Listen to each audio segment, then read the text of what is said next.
कि भाई झारखंड में जो वर्तमान जो सरकार चल रही है उसके पीरियड में आप देखिएगा कि भाई मुस्लिम जो अफसर है, चाहे वो आईपीएस हो, आईएएस हो या राज्य प्रशासनिक सेवा, अधिकतर अधिकारी जो है सेंटिंग जगहों पर है। कुछ को देख ले तो सरकार ने जो वादा किया था 2019 में कि भाई मुसलमानों के न्याय, अधिकार, सम्मान, रोजगार से जुड़े मसलों को हल करेंगे, लेकिन एक भी मसले हल नहीं हुए, बल्कि मसले खड़े हो गए।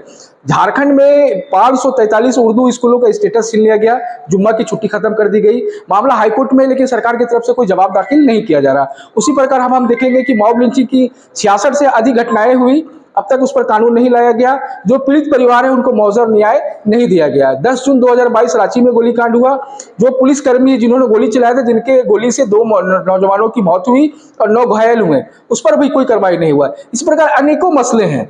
तो इन सारे मसलों पर चर्चा हुआ कि भाई समाज के अपने स्तर से भी इन मामलों पर काम करेगा। आगामी जो चुनाव है उसमें भी इन मामलों को खड़ा किया जाएगा और इसका रिजल्ट ये है कि भाई समाज में जागरूकता आ रहा है, समाज अपने हक, अधिकार, न्याय, सम्मान की बात कर रहे हैं। तो इसी मुद्दे पर आज बातचीत हुई है। झारखंड सरकार ने काफी वादे किए थे अल्पसंख्यकों को लेकर, जो पूरा नहीं की गई है। सामने विधानसभा चुनाव के लिए अल्पसंख्यक समुदाय क्या रणनीति तैयार कर रहे हैं? देखिए, जगह जगह पर चर्चाएं हो रही हैं। अभी आज डुबरी में मीटिंग पर चर्चा हुआ, हमारे समाज के उलमा हजरात और समाज के प्रमुख और प्रबुद्ध लोग, सारे लोग जमा हुए, चर्चा कर रहे हैं कि हमें वो सम्मान मिलना चाहिए, क्योंकि झारखंड राज्य अलग आंदोलन में मुसलमानों की एक बड़ी भूमिका है, उनका खून बहा, उनका शहादत हुआ, तो वो जो अधिकार मिलना था उससे वंचित किया गया है। तो लोग सवाल खड़ा कर रहे हैं। इससे पहले दुमका में हुआ, इससे पहले पलामू में हुआ, इससे पहले रांची में हुआ। तो सभी प्रमंडल में मुस्लिम समाज के प्रबुद्ध लोग और जानकार लोग वो जाग रहे हैं, अधिकार की बात कर रहे हैं। आने वाले समय में इसका रिजल्ट कुछ और होगा। ये बहुत दुर्भाग्यपूर्ण मामला है कि भाई हमारे झारखंड सरकार में 2 मिनिस्टर जो है, एक अल्पसंख्यक कार्य मंत्री झारखंड सरकार है, दूसरा ग्रामीण विकास मंत्री झारखंड सरकार है। तो ग्रामीण क्षेत्रों में जो मुसलमान हैं उनको रोजगार से कैसे जोड़ा जाए, जेएसएलपीएस है, दूसरा कई स्कीम है। दूसरी तरफ माइनॉरिटी जो हमारे मिनिस्टर है, तो भारत सरकार का और झारखंड सरकार का कई स्कीम चलता है अल्पसंख्यक मुस्लिम युवकों को ऋण देने के लिए। तो 2 अरब का बजट था, लेकिन मिला कितना? 25 करोड़। तो ऐसे में तो मुख्य धारा से हमारे नौजवान तबका नहीं जुड़ पाएंगे। तो हमारा इनसे गुजारिश, हमारे दोनों मुस्लिम मंत्रियों से, कि आपको समाज ने प्रमुखता से वोट देके विधायक बनाया और आप अल्पसंख्यक कोटा से मंत्री बने हैं, तो अल्पसंख्यकों के अधिकार, न्याय, रोजगार, विकास, उनके क्षेत्रों से जुड़े हुए मसलों पर प्रमुखता से गौर फिक्र कीजिए, तो 24 की स्थिति कुछ और भी हो सकती है। दूसरा मामला उर्दू स्कूलों का, क्योंकि मैं गिरिडीह में हूँ, डुमरी में हूँ, मेरा यह जिम्मेवारी है कि बोलना। झारखंड में हजरत बिहार से जो उर्दू रिकॉग्नाइज्ड स्कूल आया प्राइमरी और मिडिल, वो 680 था। 680 प्राइमरी उर्दू और प्राइमरी मिडिल उर्दू स्कूल। अभी 2022 में हमारे एक सांसद हैं, उन्होंने कहा कि भाई स्कूलों में बाहरी लोग हैं, घुस रहे हैं, ये कर रहे हैं, वो कर रहे हैं, वो कर रहे हैं, तरह तरह की बातें उन्होंने ट्विटर पे लिखा।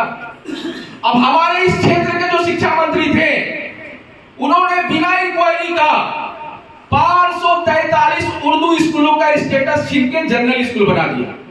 जुम्मा की छुट्टी समाप्त कर दी गई, जबकि दी बिहार एजुकेशन कोड 1961 ये कहता है कि जिन स्कूलों में मोहम्मदन मुस्लिम बच्चे हैं वहां साप्ताहिक छुट्टी, वीकली छुट्टी जुम्मा को होगा। ऐसा पहले होता था, अब इसको समाप्त कर दिया गया। तो इस प्रकार के जो बुनियादी मसाइल हैं उनको भी फोकस करना होगा। 1999 में 4401 उर्दू शिक्षकों का पद दिया गया। 2008 में जेपीएससी ने आवेदन लिया, 2010 में जेपीएससी ने आवेदन लिया, लेकिन एग्जाम कंडक्ट नहीं कराया। फिर 2011 में जैक ने एग्जाम कंडक्ट कराया, लेकिन हाईकोर्ट में मामला चला गया, हाईकोर्ट ने रिजेक्ट कर दिया। तो जो पुराना नियमावली था उस नियमावली को रिजेक्ट करके नया नियमावली बना दिया गया। अब जो 4401 उर्दू शिक्षक का जो पोस्ट था वो क्लास 1 to 5 और क्लास 6 to 8 दोनों के लिए था। इन लोगों ने नया नियमावली में वो पद को खत्म करके टोटल पद को क्लास 1 to 5 में कर दिया। अब नतीजा क्या हुआ कि 2013 में टेट का एग्जाम होता है, TET TET, teacher eligibility test. अब टेट में क्या होता है कि जो बीएड ट्रेंड है उनको मौका नहीं मिलता है और प्राइवेट टीचर ट्रेनिंग वालों को मौका मिलता है, लेकिन उनकी संख्या बहुत कम होती है। नतीजा मात्र 702 उर्दू टीचरों की बहाली होती है और 3000 से ज्यादा पद खाली रह जाता है, जो आज भी खाली है। सरकार ने कहा था कि हम 2019 के चुनाव में आएंगे तो उर्दू शिक्षकों की बहाली करेंगे, लेकिन नतीजा देख लीजिए कि 3712 जो उर्दू शिक्षक का पद खाली था, उस पद को इस सरकार ने सरेंडर कर दिया और सहायक आचार्य का पद बना दिया। अब आचार्य किसको कहते हैं, इसको भी जानना होगा। आचार्य जो धार्मिक शिक्षा देता है, जो गुरुकुल में पढ़ाने वाले को आचार्य कहते हैं। तो उर्दू शिक्षक के पद को गुरुकुल में पढ़ाने वाले टीचर का पद इस सरकार ने कर दिया। और पे ग्रेड जो 4200 और 4600 था, उसको घटा के 2400 और 2800 कर दिया। तो ये जो बुनियादी मसले हैं, उनको भी हमारे उलमा हजरात फोकस कर सकते हैं। तीसरा जो मामला है, जो बहुत इंपॉर्टेंट मामला, अरबी फारसी की भी बात आई।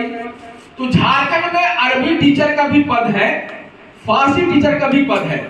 2010 में अरबी टीचर की बहाली हुई, फारसी टीचर की बहाली हुई, 14 में भी अरबी फारसी टीचर की बहाली हुई, 17 में भी अरबी और फारसी टीचर की बहाली हुई। लेकिन मसला क्या है कि बहाली के बाद भी बहुत संख्या में पद खाली रह जाता है। अब अरबी और फारसी में ST SC रिजर्वेशन है, ये देश की पॉलिसी है, हमारे वकील साहब इसको बता सकते हैं। लेकिन जब पद खाली है 3 बार बहाली के बाद भी, तो रूल ये कहता है कि उसको पिछड़ा और सामान्य वर्गों से भर दिया जाए। लेकिन इसके लिए कोई तैयार नहीं है। वर्तमान सरकार इन मामलों पर काम करना चाहता नहीं है।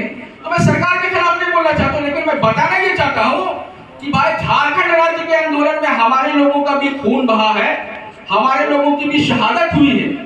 झारखंड बनने के बाद जो हमें न्याय, अधिकार, सम्मान और रोजगार मिलना चाहिए, वो हमें नहीं मिल पा रहा है। बिहार से जब झारखंड अलग हो रहा था, तो बिहार पुनर्गठन अधिनियम 2000 ये कानून बना था, ये एक्ट बना था। उसका सेक्शन 83 और 84 ये कहता है कि जो बिहार में है वो झारखंड में भी होगा। तो बिहार में मदरसा बोर्ड है, झारखंड में नहीं है। बिहार में उर्दू अकेडमी है, झारखंड में नहीं है। बिहार में माइनॉरिटी फाइनेंस कॉर्पोरेशन का जो बजट है वो 400 करोड़ के आसपास का माइनॉरिटीज का बजट। झारखंड में देख लीजिए, झारखंड में जो बजट आ रहा है वो कब्रिस्तान घेराबंदी के लिए आ रहा है। अभी 2 रोज पहले हम गए थे सर माइनॉरिटी फाइनेंस कॉर्पोरेशन, मुख्यमंत्री रोजगार ऋण योजना एक स्कीम है, सृजन योजना कुछ इसी प्रकार की। उसमें यह पता चला कि माइनॉरिटीज मुस्लिम बच्चों ने आवेदन किया है, उसका बजट कितना है, जो टोटल जो आवेदन एप्लीकेशन है उसका बजट है 2 अरब 39 करोड़। ध्यान दीजिएगा, जितना आवेदन पड़ा, एप्लीकेशन पड़ा, उसमें जो आवेदक है, जो एप्लीकेशन एप्लीकेट जो किए हुए जो लड़के हैं, मुस्लिम बच्चे, नौजवान, जो सोचते हैं कि हमको अगर कहीं से सहयोग मिल जाए तो हम अपना रोजगार करेंगे, तो 2 अरब 39 करोड़ का बजट का प्रोविजन था। लेकिन दिया कितना सरकार ने, जान के हैरत होगा, 2 अरब 39 करोड़ में सरकार ने मात्र 25 करोड़ रुपया दिया। और उसी के साथ में हमारे आदिवासी बच्चे भी भरे थे, नौजवानों ने भी भरा था, उनको मिला 1 अरब 41 करोड़ और हमको मिला कितना, 25 करोड़। उनको दो, हमको उससे एतराज नहीं है, लेकिन हमारे साथ भेदभाव क्यों? अगर भेदभाव होगा तो फिर हमारे बच्चे, अभी कह रहे थे ना कि समाज में गरीबी बेकारी बहुत है, तो बेकारी और बेरोजगारी दूर करने के लिए हमारे पास ऑप्शन क्या है, विकल्प क्या है?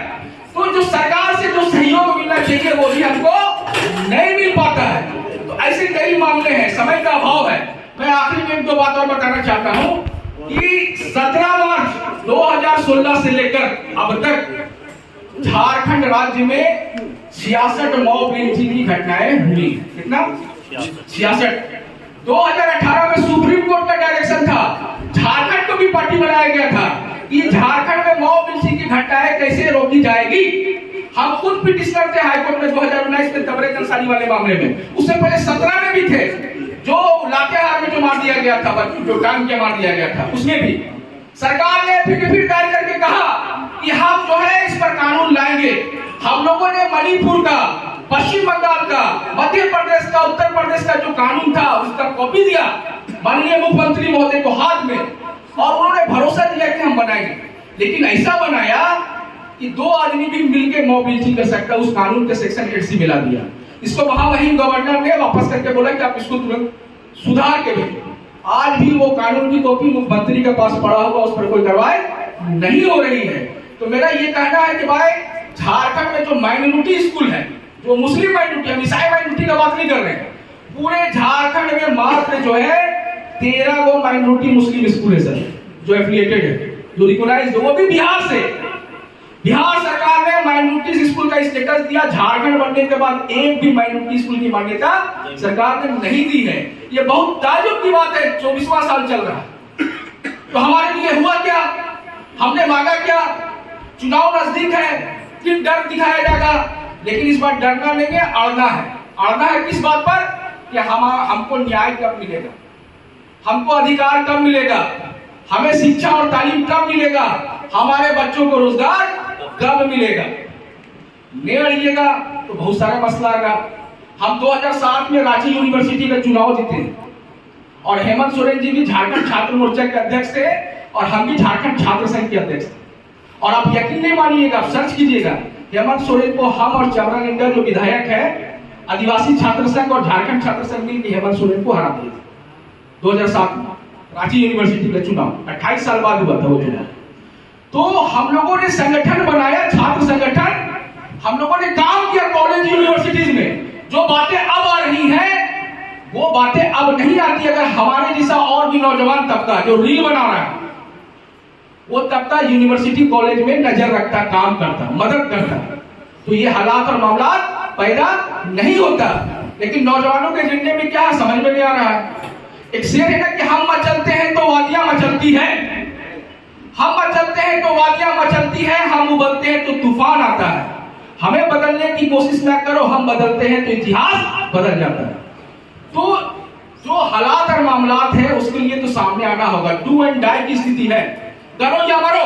केंद्र सरकार वक्फ संशोधन बिल 2024 लाया, लेकिन झारखंड सरकार भी वक्फ एक्ट को नहीं मानता।